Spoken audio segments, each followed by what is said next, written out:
Hello बच्चों, मैं आपका मैथ्स और अकाउंट्स का टीचर सुभाष गुप्ता।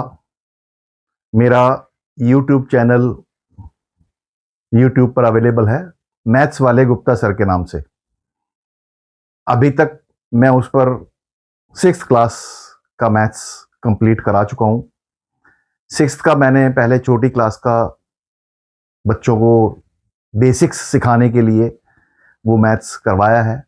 आज मैं 11th क्लास का मैथ्स लेकर आया हूं आप पर।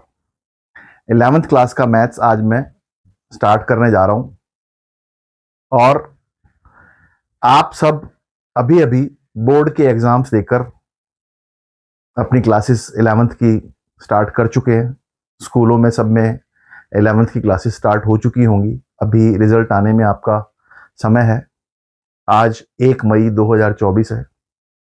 मैं आज से आपको मैथ्स का सिलेबस शुरू करा रहा हूं।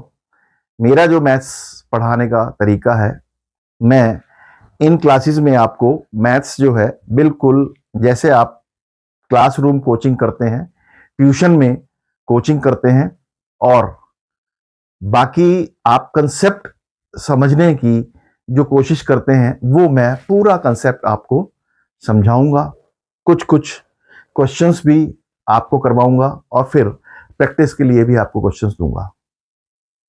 इससे पहले कि मैं अपना टॉपिक स्टार्ट करूं, मैथ्स का चैप्टर स्टार्ट करूं, पहला चैप्टर, मैंने अभी जब आपके बोर्ड के एग्जाम्स हो रहे थे मार्च में, फरवरी मार्च में, तो मैंने कुछ मोटिवेशनल वीडियोस डाली थी कि मैथ्स के बोर्ड के पेपर को या किसी भी एग्जाम की तैयारी कैसे की जाए, या how to prepare for studies, study को कैसे तैयारी की जाए, पढ़ाई कैसे की जाए। उस पे मैंने 3 वीडियोस डाली हुई हैं।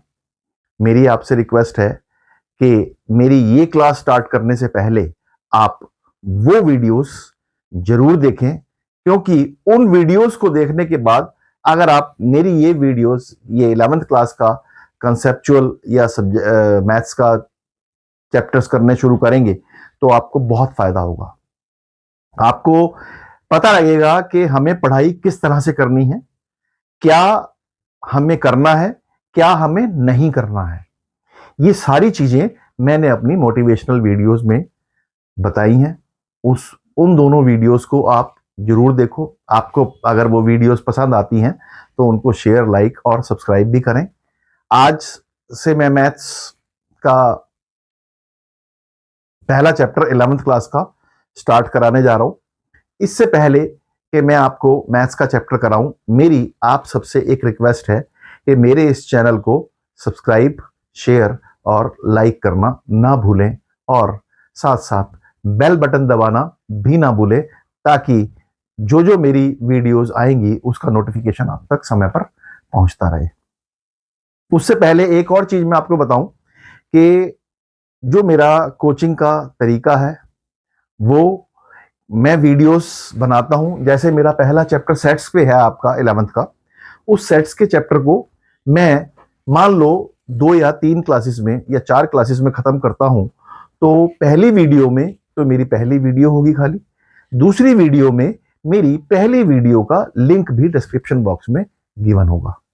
जैसे मैंने एक चैप्टर पर सेट्स पर 4 वीडियोस बनाई, तो उन 4 वीडियोस में से चौथी वीडियो में जो मेरी पहली 3 वीडियोस हैं, जो मेरी 3 पहले इस सेट से रिलेटेड पहले जो 3 कंसेप्चुअल टॉपिक वो है मेरे लेक्चर्स हैं, उनके जो लिंक्स हैं वो डिस्क्रिप्शन बॉक्स में गिवन होंगे। तो इसका मतलब क्या हुआ कि अगर आप चारों की चारों एक चैप्टर को एक ही बार में करना चाहते हैं तो आप मेरी चौथी वीडियो देखो और उसमें डिस्क्रिप्शन बॉक्स में part number 1, part number 2, part 3, part 4 देकर देखें तो आपका चैप्टर वो है कंप्लीट। आप अपने समय के हिसाब से जितनी मर्जी देर में कर सकते हैं। और एक वीडियो मैं 30 से 35 मिनट की बनाता हूं। जैसे कि आपका क्लास में पीरियड होता है, पीरियड भी आपका 35 से 40 मिनट का होता है, मैं लगभग 32-35 मिनट की वीडियो बनाता हूं। उस 32-35 वीडियो में आपका कंसेप्ट क्लियर हो जाता है। तो चलो शुरू करते हैं आज का टॉपिक, सेट्स। सेट्स क्या होता है? कोई बच्चे को पता है? आप अभी 11th में अभी अभी आए हैं रिफ्रेश होकर बोर्ड से, बोर्ड के एग्जाम से। कोई बताएगा सेट्स क्या होता है? What is a set? It is A collection of objects. अभी मैं इतना ही लिख रहा हूं, इससे आगे भी इसकी डेफिनेशन है, मैं इसको सिर्फ इतना ही लिख रहा हूं। लेकिन पहली कैरेक्टरिस्टिक्स है कलेक्शन ऑफ ऑब्जेक्ट्स, मतलब किन्हीं भी ऑब्जेक्ट्स का कलेक्शन। अगर मैं कहूं कि a collection of books in your shelf, आपकी शेल्फ में बुक्स का कलेक्शन, जितनी भी बुक्स होंगी उनके हम नाम लिख सकते हैं और उनको हम एक उसमें ब्रैकेट की फॉर्म में हम लिख सकते हैं। ब्रैकेट में जितनी बुक्स हैं उनको हम लिख सकते हैं। जैसे मैं एक कहूं आपकी क्लास में गर्ल्स का collection, collection of girls.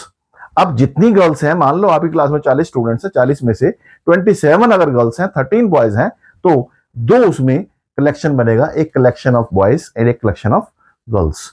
Collection of girls में भी हम उनके और दूसरा collection of students according to their house group में। आपके स्कूल में हाउसेस होते हैं, तो उस हाउस में, अब हाउस में जो है, या हाउस में क्या है कि आपके 11th के स्टूडेंट्स भी होंगे, 8th के भी होंगे, 9th के भी होंगे, 12th के भी होंगे, तो वो सारे स्टूडेंट्स होंगे, वो स्कूल का ग्रुप हो गया। एक है आपका क्लास का ग्रुप, एक है आपका स्कूल का ग्रुप, और एक बने आपका फ्रेंड्स का ग्रुप। तो ऐसे आप कितने भी ग्रुप्स बना सकते हो। इन सबकी जो कलेक्शन है, उन सबका जो एक जगह हम एक ग्रुपिंग कर दें उसको, that is called a set. But यहां पर अगर मैं इसमें एक वर्ड और ऐड कर दूं, a collection of well defined objects, यहां पर वर्ड वेल डिफाइंड जरूर है। अब वेल डिफाइंड का क्या मतलब है? वेल डिफाइंड मींस, मैं यहां पर, ये बहुत इंपॉर्टेंट चीज है सेट्स के पॉइंट ऑफ व्यू से, वर्ड वेल डिफाइंड। ठीक है, इसको अगर आपने वेल डिफाइंड वर्ड सीख लिया तो आपकी सेट्स की डेफिनेशन में कभी भी गलती नहीं होगी। वेल डिफाइंड का मतलब है a statement which is universally true, मतलब वो हमेशा ट्रू है। जैसे मैं कहूं collection of boys in the class of girls, अब गर्ल्स की क्लास में बॉयज तो हो ही नहीं सकते ना, इसलिए ये वेल डिफाइंड ऑब्जेक्ट्स का कलेक्शन नहीं है, so it will not be a. या मैं कहूं कि collection of smart girls in your class, आपकी क्लास में स्मार्ट गर्ल्स की कलेक्शन। अब वहां पर मान लो 3 गर्ल्स हैं, एक है शिवानी, एक है दीपा, एक है कृतिका। ये 3 गर्ल्स हैं और हम कहते हैं, हमने लिख दिया collection of girls, smart girls. और अगर मैं इसको इस ब्रैकेट की फॉर्म में लिख दूं, ये जो सिंबल मैंने बनाया है ये सेट का सिंबल है। सेट को हम ऐसे ब्रेस में लिखते हैं, this is the symbol of the set. ऐसे हम उसके अंदर जितने भी कलेक्शन लिखेंगे इस ब्रेस के अंदर लिखेंगे, और वो सेट्स का जो क्या बोलते हैं उसका ब्रैकेट होगा, इट इज कॉल्ड ब्रेसेस। तो यहां पर मैं अगर लिख दूं शिवानी, दीपा एंड कृतिका, ये 3 मैंने, ये एक तो लिखी है स्टेटमेंट ये लिखी मैंने स्टेटमेंट, ये लिखी मैंने नंबर्स या ऑब्जेक्ट्स। ठीक है। अब कहें कि मैंने लिखा स्मार्ट गर्ल्स। अब स्मार्ट गर्ल्स, शिवानी एक की नजर में स्मार्ट है लेकिन दूसरे की नजर में स्मार्ट नहीं है। एक बॉय है, एक बॉय की नजर में वो, या एक लड़की की नजर में, दीपा की नजर में ये स्मार्ट नहीं है, लेकिन कृतिका की नजर में ये स्मार्ट है। अब ये जो है वेल डिफाइंड कलेक्शन नहीं है, it is not a well defined. क्यों?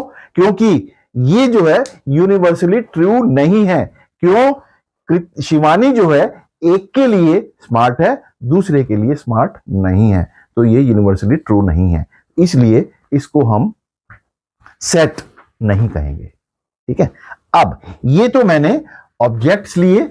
अब मैं एक स्टेटमेंट और लेता हूं, कलेक्शन ऑफ।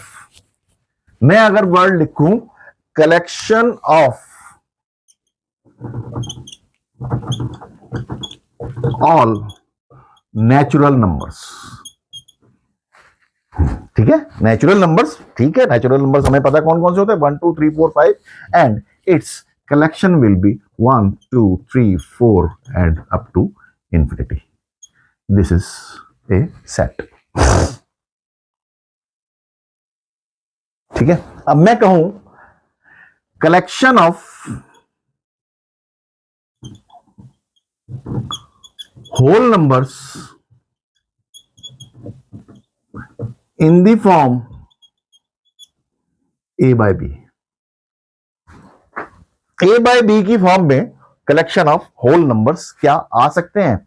मैं अगर लिखूं 2 बाय 3, या लिखूं 1 बाय 2, या लिखूं 3 बाय 1, ये तो बन जाएगा होल नंबर। सो ये जो है यूनिवर्सली ट्रू नहीं है, so this is not a set. जो भी एक सेट नहीं है और जिसके अंदर कोई भी ऑब्जेक्ट नहीं आता, ठीक है, तो मतलब मैं अगर कहूं collection of boys in the class of girls, so there is no element in this. यहां पर एक वर्ड आया elements of a set। एक सेट के एलिमेंट्स क्या है? एलिमेंट्स आर, अगर मैं लिखूं natural numbers 1 2 3 and this is are, ये एक नेचुरल नंबर्स का सेट है, और इसमें से 1 जो है ये एक एलिमेंट है, 2 जो है ये एक एलिमेंट है, 3 जो है ये एक एलिमेंट है। ठीक है। जनरली अब मैं एक और सेट लिखूं, elements of A set, collection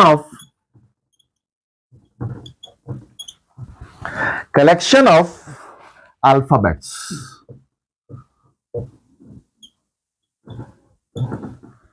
अब सेट को हम, जैसे मैंने लिख दिया सेट, यहां पर इसको लिखे, इसको कोई नाम भी दे सकते ना, तो हम लिखें इसको A. A is equal to collection of alphabets A B C D and up to Z. This is collection of alphabets. ठीक है। मतलब अब यहां पर ये ए जो है ये इसका एलिमेंट है, तो इसको हमें शो करने के लिए हम कहते हैं कि A belongs to set A। मतलब कैपिटल लेटर्स में हम सेट के नाम को डिफाइन करते हैं और एलिमेंट्स को हम जनरली स्मॉल लेटर्स में डिनोट करेंगे। ठीक है। अभी तक मैंने आपको बताया सेट्स क्या होता है, collection of well defined objects. Well defined objects का एक कलेक्शन जो है वो सेट होता है, और कलेक्शन सेट को लिखने का जो तरीका है वो ब्रेस के अंदर लिखते हैं, हम ब्रेसेस के अंदर लिखते हैं, और एलिमेंट्स को हम स्मॉल अल्फाबेट्स में लिखते हैं और सेट के नाम को हम कैपिटल अल्फाबेट्स में लिखते हैं। This is practice and this is not necessary कि आप हमेशा ऐसे ही लिखें, आप अपने हिसाब से इसको कोई और नाम भी दे सकते हैं। ठीक है। दूसरा, मैं इसको कोई और नाम भी दे सकता हूं, whatever you want. Then natural numbers को हम सेट एन भी लिख सकते हैं, होल नंबर्स को हम सेट डब्ल्यू भी लिख सकते हैं। ठीक है, अब मैं नंबर्स का आपको एक सेट लिख के दे रहा हूं, सेट ऑफ, यहां पर अब नंबर्स, कितनी तरह के नंबर्स होते हैं कोई बता सकता है? नंबर्स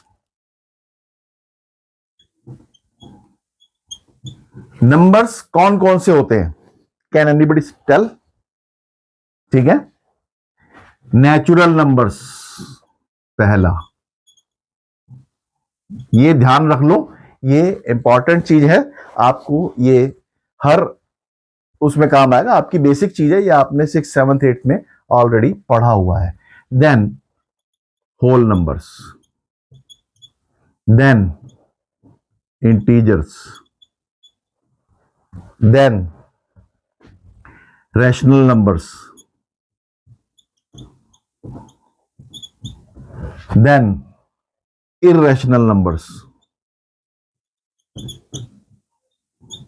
then imaginary numbers,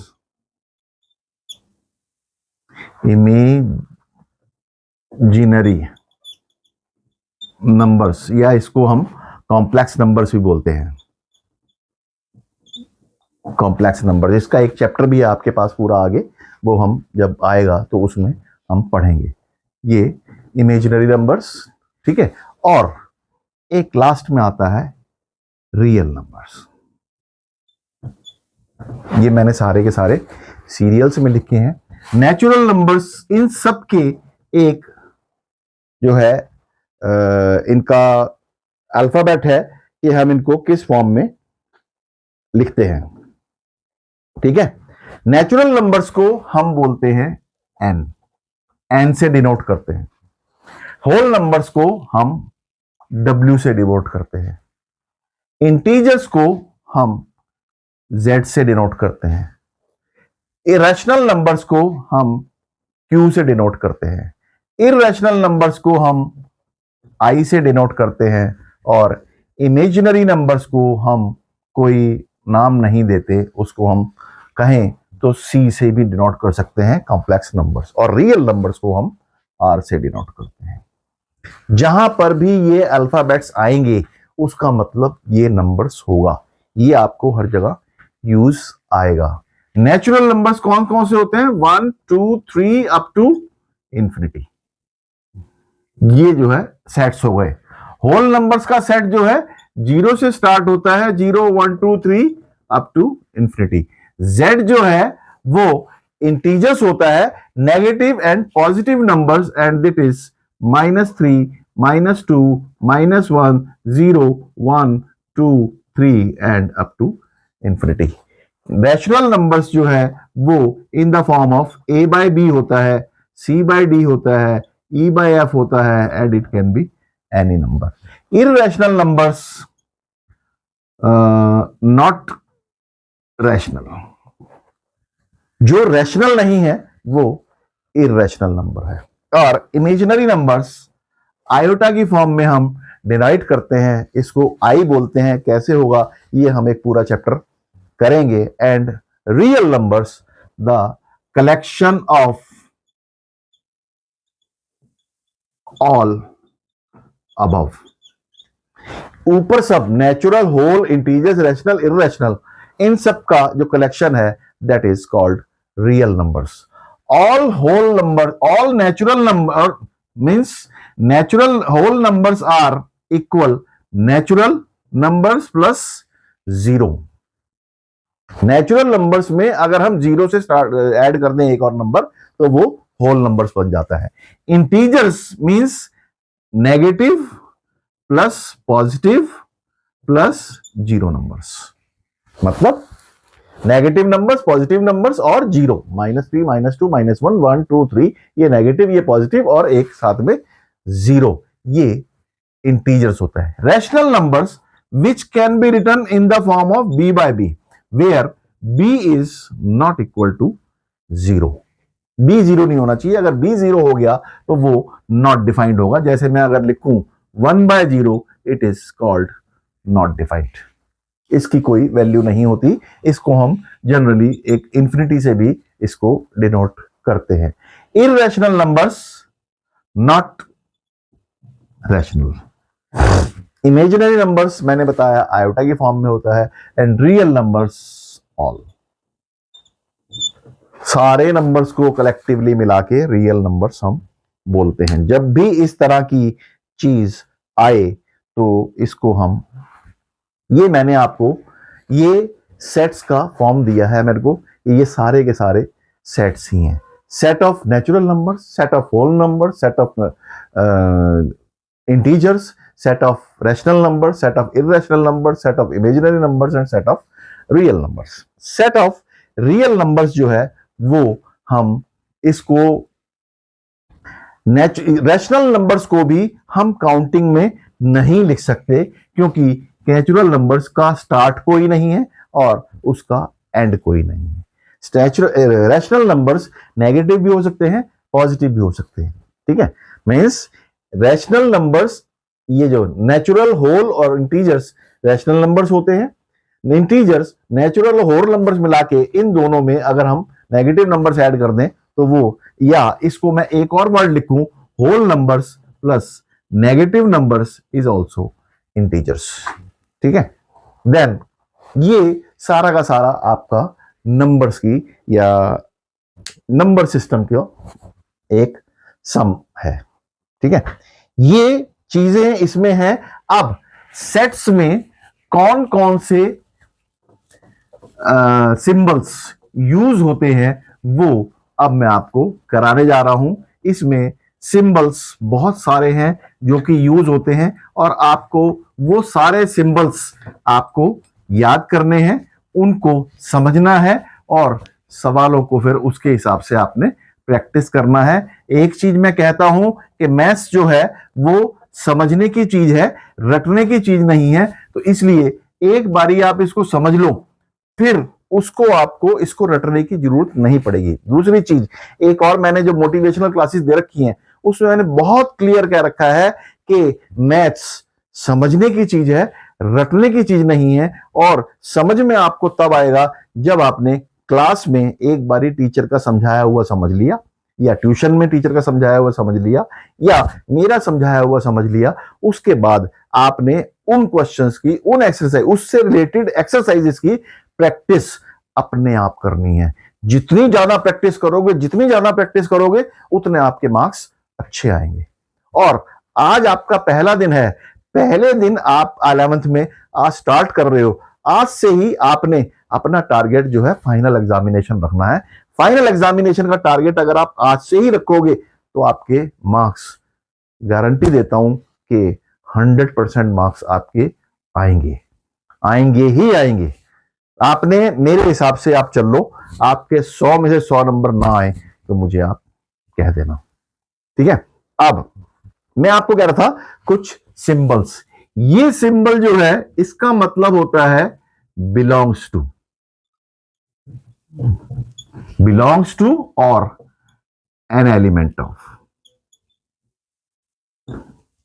जैसे मैं लिखूं ए इज इक्वल टू, एक सेट लिखा मैंने 2 4 6 8, ये एक सेट मैंने लिखा कि it is a set of even numbers less then 10, set of even numbers less then 10। 10 से नीचे के सारे हमने इवन नंबर्स लिखे हैं। वो 10 से नीचे के इवन नंबर्स कौन कौन से होते हैं? 2 4 6 8। या मैं एक और सेट लिखूं, वो मैं लिखूं 2 3 5 7 11, और अगर मैं लिखूं set of prime numbers less then 13 से कम, या first 5 prime numbers, first 5 prime numbers, ये भी मैं इसको बोल सकता हूं।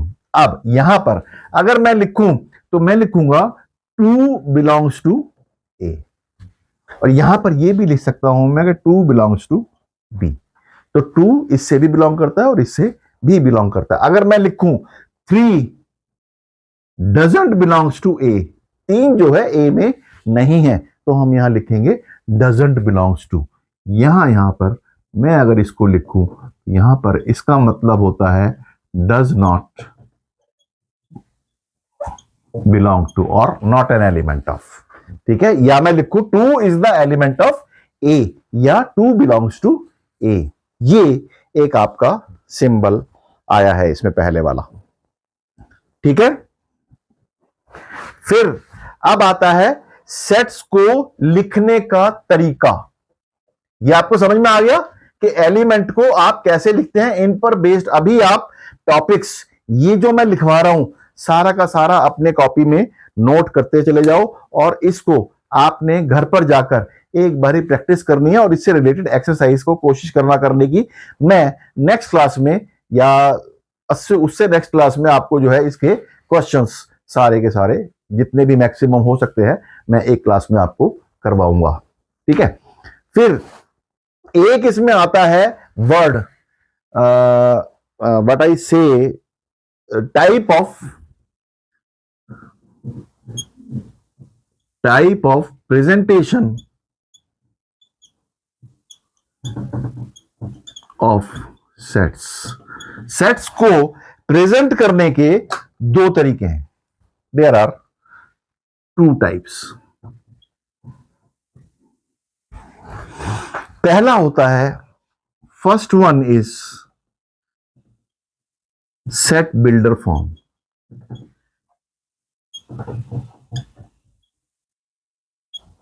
Set builder form.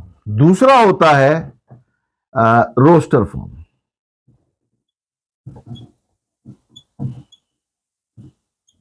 ये 2 तरीके हैं सेट्स को प्रेजेंट करने के। दोनों के दोनों का सिंबल ये ही है। दोनों के दोनों का सिंबल ये ही है। सेट बिल्डर फॉर्म का मतलब होता है कि स्टेटमेंट जो मैं बोल रहा हूं, जैसे मैंने लिखा कि सेट ऑफ नेचुरल नंबर्स, तो यहां पर इसको जब हम लिखेंगे नेचुरल नंबर्स को, तो उसको लिखने का तरीका जो है वो हम ऐसे लिखेंगे कि यहां पर x such that x belongs to natural numbers. ठीक है, अब यहां पर एक और लिखेंगे कि साथ में and x is less than equal to 10 या x लेस देन 10, जो मैंने अभी आपको a इज इक्वल टू एक लिखा था 2 1 2 3 4 5 6 7 8 9, ये नेचुरल नंबर्स लेस देन 10 आ गया। तो ये जो फॉर्म है ये आपकी सेट बिल्डर फॉर्म है, और इसको अगर मैं इस फॉर्म में लिख दूं 1 2 3 4 5 6 7 8 9, ये जो है आपकी रोस्टर फॉर्म है। मतलब रोस्टर फॉर्म क्या है कि हम एलिमेंट्स के नाम लिख दें, और सेट बिल्डर फॉर्म क्या है कि हम उसको स्टेटमेंट की फॉर्म में लिख दें। ये दोनों के दोनों आपके सेट बिल्डर फॉर्म और रोस्टर फॉर्म है। ये डेफिनेशन आप लर्न कर लो इसके हिसाब से। अब जितना मैंने अभी तक करवाया है आपको, उससे रिलेटेड क्वेश्चंस मैं आपको, आपकी जो 11th क्लास की बुक है उसको आप खोल लो। इसमें से मैं आपको क्वेश्चंस जो है कैसे इसमें क्वेश्चंस होते हैं वो मैं आपको करवाने जा रहा हूं। ठीक है, तो वो क्वेश्चंस आप देखो कौन कौन से हैं, उन क्वेश्चंस को आप करने की कोशिश करो कि हम इसको कैसे करते हैं। ठीक है, ओके। किसी बच्चे को ना समझ में आ रही हो तो बता दो। अभी तक मैंने आपको बताया था कि आपको मैंने सारे नंबर्स का फॉर्म बता दिया है। ठीक है, अब एक क्वेश्चन है कि x such that x is a natural number which divides 42। एक a is equal to ये है x such that x is a natural number। मैं क्वेश्चन पढ़ रहा हूं, एग्जाम्पल है आपका उसमें बुक में, which divides 42, मतलब 42 को जो डिवाइड करे उन नंबर्स का कलेक्शन जो है वो क्या आप निकाल सकते हो? हाँ बिल्कुल निकाल सकते हैं। 42 के डिवाइड क्या मतलब इसके फैक्टर्स ऑफ 42। 42 के फैक्टर्स कौन से हुए? ये हुई आपकी सेट बिल्डर फॉर्म। अब एक होती है रोस्टर फॉर्म। रोस्टर फॉर्म इसकी जो होगी, इसके एलिमेंट्स को अगर हम यहां पर काउंटिंग करके लिख दें तो 42 के सारे फैक्टर्स यहां पर लिख दो। कौन कौन से हैं? 1 2 3, 4 से जाता नहीं है, 5 से जाता नहीं है, 6 से जाता है, 7 से जाता है, 8 9 10 11 12 13 14, 14 से भी जाता है, ठीक है, और ये 21 से भी जाता है और 42 से भी जाता है, ठीक है। ये सारे के सारे इसके एलिमेंट्स हो गए। 1 2 3 4 से नहीं जाता, ठीक है ना। अब देखो 1 2 3 6 7, अब 7 फिर 14, 42 से कम 42, इस देखो 42 से कम 42, 21 दूनी 42, 14 तीये 42 और 6 सत्ते 42। ये सारे के सारे आपको फैक्टर्स इसके मिल गए हैं। इसको हम सेट बिल्डर फॉर्म। और अब यहां पर हम एक चीज और लिख सकते हैं कि मैं अगर लिखूं 7 belongs to A, yes it is true. अगर मैं लिखूं इसमें 4 बिलोंग्स टू ए, क्या ये ट्रू है या फॉल्स है? 4 इसमें है? नहीं है, नहीं है, तो ये फॉल्स है, ठीक है। अब इसमें जो एक्सरसाइज 1.1 गिवन है वो मैं आपको, देखो इसमें कौन कौन से क्वेश्चंस गिवन है। Let us try. Which of the following are sets. अब ये बताना है कि कौन कौन से इसमें से सेट्स हैं और कौन कौन से सेट्स नहीं है। मैं आपको रीडिंग करके बताऊंगा, आपने करने अपने आप हैं ये questions. The collection of all the months of a year beginning with the letter J. J से शुरू होने वाले सारे मंथ्स को आप लिख सकते हो ना, कलेक्शन कर सकते हो। Yes it is a set. क्यों? मैंने क्या बताया? Collection of well defined objects. Well defined means हाँ, जिनको हम काउंट कर सकते हैं, जिनको हम लिख सकते हैं, जिनकी एक यूनिवर्सल वैल्यू होती है, that is called set. Yes it is a set. Collection of 10 most talented writers in India. अब 10 most talented writers in India, अब यहां पर क्या आ गया? 10 मोस्ट टैलेंटेड। क्या 10 मोस्ट टैलेंटेड राइटर्स के नाम आप लिख सकते हो? आपके साथ बैठा हुआ बच्चा जो है वो कह रहा है कि यार मुंशी प्रेमचंद जो है वो एक अच्छा राइटर है, दूसरा कह रहा है कि नहीं जो उपाध्याय जी हैं वो अच्छे राइटर हैं। तो इसमें हम मोस्ट टैलेंटेड राइटर्स का हम डिफाइन नहीं कर सकते। एक चीज जो एक के लिए ट्रू है दूसरे के लिए ट्रू नहीं है, तो ये यूनिवर्सली ट्रू नहीं है, then it is not a set. A team of 11 best cricket batsman in the world. Best cricket, अब एक चीज बताओ, किसी के लिए सचिन तेंदुलकर जो है बेस्ट है, किसी के लिए विराट कोहली बेस्ट है, तो it is not universally true, तो this is not a set.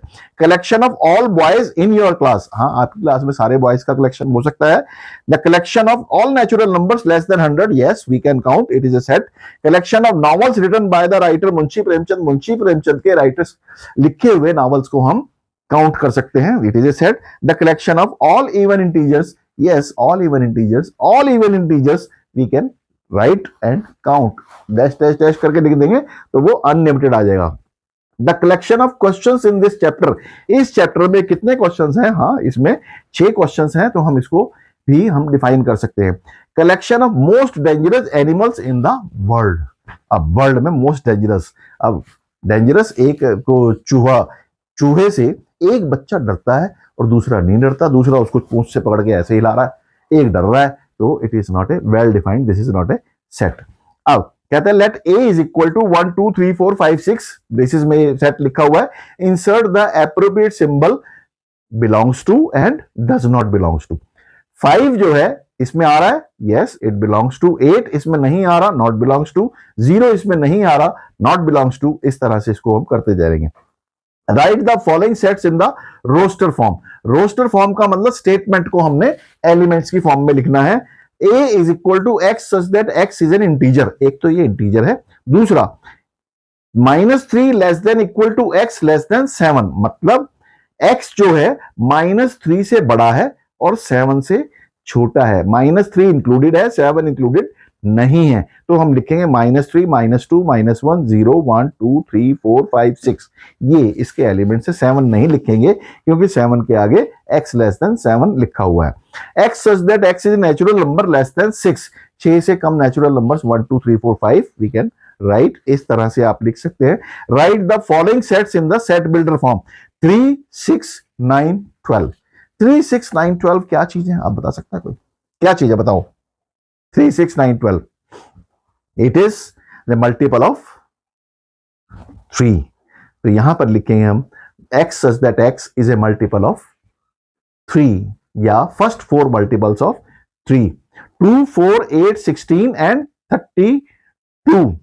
अब यहां पर देखो 2 की पावर 1, 2 की पावर 2, 2 की पावर 3, 2 की पावर 4, 2 की पावर 5। तो यहां पर लिखेंगे x such that x is equal to 2 raised to the power n and n is less than equal to 5। यहां मैं इसको ऐसे लिखूं, एक क्वेश्चन गिवन है ये 2, 4, 8, 16 एंड 32, ठीक है, यही क्वेश्चन है। अब इसको हमने सेट बिल्डर फॉर्म में लिखना है। यहां पर मैं इसको अगर कहूं 2 रेस्ट पर 1, 2 रेस्ट पर 2, 2 रेस्ट पर 3, 2 रेस्ट पर 4, 2 रेस्ट पर 5, इसको मैंने इस फॉर्म में लिख दिया। अब सेट बिल्डर फॉर्म में लिखना है इसको, सेट बिल्डर फॉर्म में x such that x is equal to 2 raised to the power n, 2 की पावर n है, and n is less than equal to 5। कर लो इसमें, ठीक है, ये आपका सेट बिल्डर फॉर्म हो गया, ये आपका रोस्टर फॉर्म हो गया। फिर एक क्वेश्चन आता है कि x such that x is an integer, x greater than -12 and less than 9/2। -12 का मतलब 0.5 से बड़ा और 4.5 से छोटा। 0.5 से बड़ा -1 है, -1, 0, 1, 2, 3, 4, ये इसका आंसर होगा। एक होता है x such that x is an integer, x square less than equal to 4। x square less than equal to 4, इसका क्या मतलब हुआ कि x less than equal to plus minus 2, ठीक है, x मतलब x less than -2 and x less than equal to 2। -2 से छोटा और 2 से छोटा। -2 से छोटे कौन से हैं? -2, -3, -1, और 2 से छोटे कौन से हैं? 1, 2, यही है ना, इंटीजर लिख दें तो हम लिखेंगे यहां पर -3, -2, -1, 0, 1, 2, 2 से छोटे, और ये यहां पर अनलिमिटेड चले जाएंगे। ये इसकी सेट बिल्डर फॉर्म हो गई, ठीक है। एक और इसमें वर्ड है match each of the following. एक और इसमें आता है कि आपने ये लिखना है कि set of all letters in the word trigonometry।